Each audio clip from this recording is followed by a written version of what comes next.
Types of triggering. In flip-flops, we face this concept called triggering. We come across this concept called triggering. We have two different things, latch and flip-flop. We have two different things, latch and flip-flop.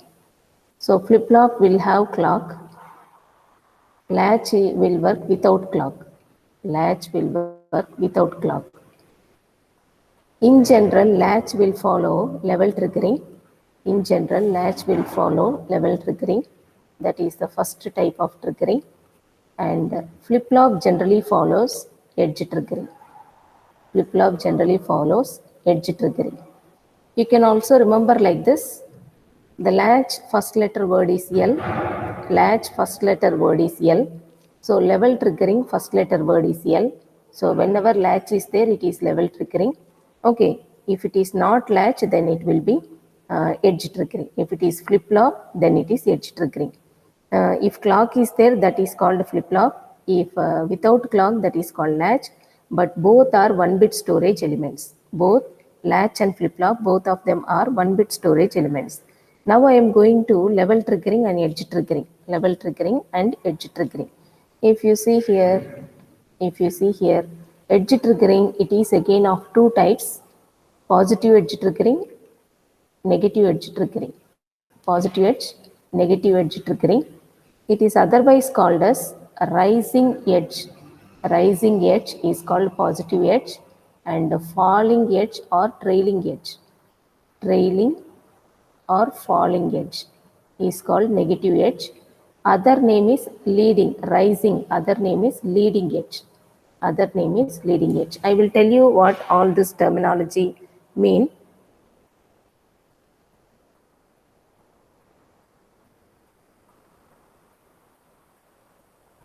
So if you see here, we have positive edge, negative edge, and other name for positive edge is rising edge or leading edge. Other name for negative edge is falling edge or trailing edge. Okay, and if you have a clock pulse,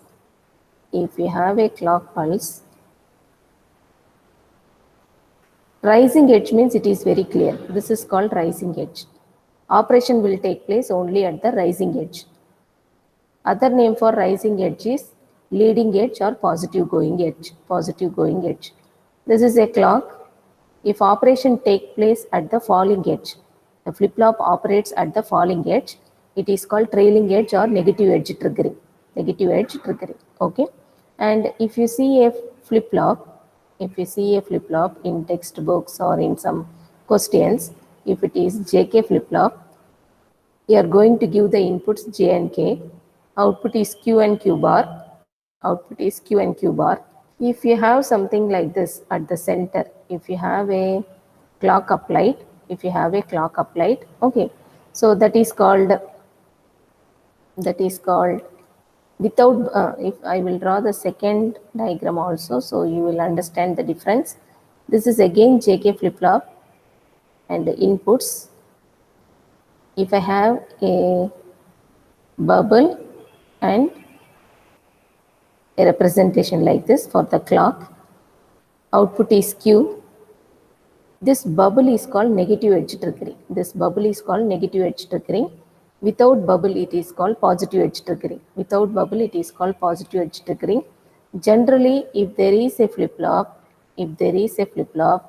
directly if you show that a straight line for clock, this is JK flip-flop, inputs are J and K, output is Q, Q bar, this is called level triggering.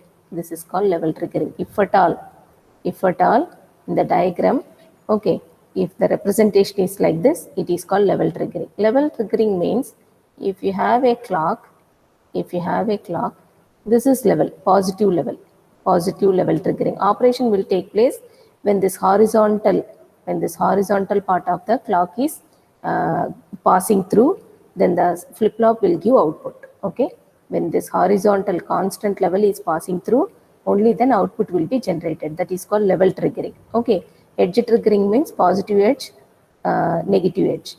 And this is the representation in circuits, representation in questions or circuits in textbooks. If there is a bubble, that is negative edge triggering. Without bubble, that is a positive edge triggering. And if it is a straight line, that is level triggering. That is level triggering.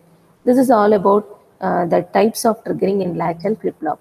Now I am going to a problem. Now I am going to a problem. In a JK flip-flop as shown, inputs are connected. In a JK flip-flop as shown, inputs are connected and to 1 1. Inputs are connected to 1 1. What is the output frequency? What is the output frequency? So if you see here, this is a coming to the conclusion. I will write the points whatever I know. I will write the points whatever I know. It is negative triggering, negative edge triggering followed, negative edge triggering followed, okay, and then JK flip-flop is used, JK flip-flop is used, and inputs are 1 1, inputs are 1 comma 1, JK values are 1 comma 1, JK values are 1 comma 1, okay, and you have a clock where the frequency is 1 kilohertz, you have a clock where frequency equal to 1 kilohertz, okay. So what will happen if in the truth table, already we have discussed in the previous recording, if you have observed, we have already discussed the truth tables. When Jk equal to 1 1, when Jk equal to 1 1, output toggles. Jk equal to 1 1, output toggles. So if I assume initial output is 0, if I assume initial output is 0, okay. So let me assume initial value of q equal to 0. Q is the output, q is the output, it is 0. When Jk equal to 1 1 applied, it becomes 1. Next time again Jk equal to 1 1. This is when the clock is applied. Okay, first clock, first clock. So you will have a clock like this. You will have a clock like this. Okay, continuously it is flowing. Continuously it is flowing. This is the clock signal. Now I have to draw the output signal Q. Now I have to draw the output signal Q. As it is negative triggering, okay, these are the negative edges where operation will take place, where operation will take place. Initially I assumed Q equal to 0, okay. So this is output waveform Q value. Initially it is 0. Whenever negative edge is present, whenever negative edge is present, there will be change in the output, and now it is toggling, so it will become 1. It is toggling, so it is becoming 1. This will remain same until the next negative edge comes, until the next negative edge comes, okay. And now it will change the value to 0. Now it will change the value to 0. Only at negative edges, only at negative edges, the operation takes place. Again 0, again 1, again 0. This is the waveform for output. This is the waveform for Q. Okay, Q waveform. And if you see here, this is called first clock. This on and off, okay, together, this on and off together. This is the first clock, this is the second clock, this is the third clock, this is the fourth clock, this is the fifth clock, like this continuously, okay. So if you see, if a first clock is applied, JK11, output is becoming Q equal to 1. Now second clock is applied, J equal to 1 1, output should toggle, so Q equal to 0 again. When clock 3 is applied, again JK11 means there should be toggle in the output, so Q equal to 1 again. Like that it continuously keeps on changing. Like that it continuously keeps on changing. Okay.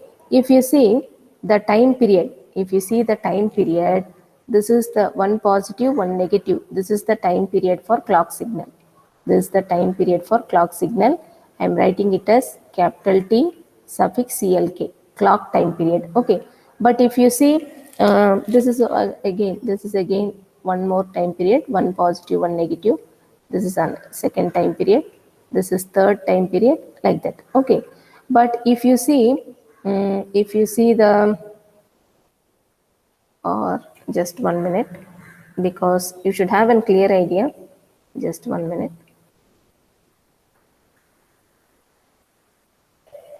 I should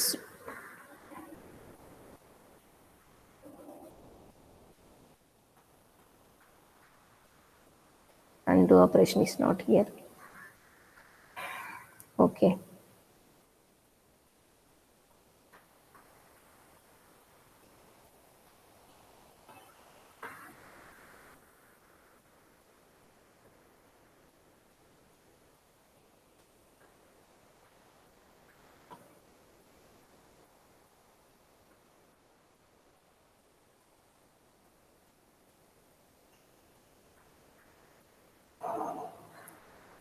Okay, I have to redraw, no other option, just 1 minute, I will complete that. So I had the clock, no? So here the negative edge, again here the negative edge, arrow mark I have written.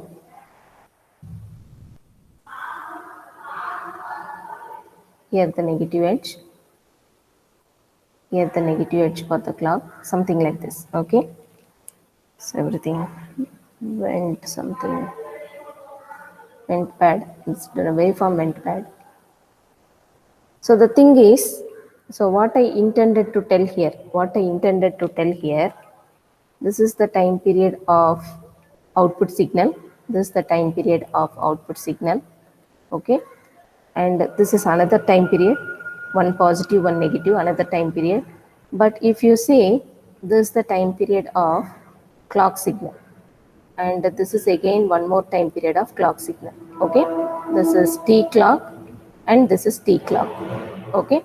But if you see the given question, if the given question input frequency equal to clock frequency is given, okay? Given clock frequency, f clock frequency equal to 1 kilohertz, clock frequency equal to 1 kilohertz, which means time period of clock is nothing but 1 by 1 kilohertz, opposite of frequency is time period, so 1 millisecond.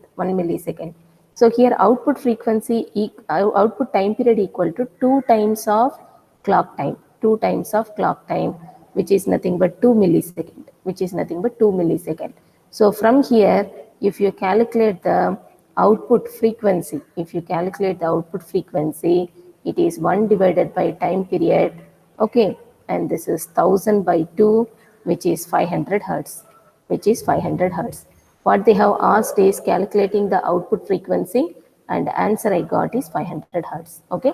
From the waveform, it is very clear. I will go to next question. It is also a similar model. I think you can understand. A similar model problem I will take up.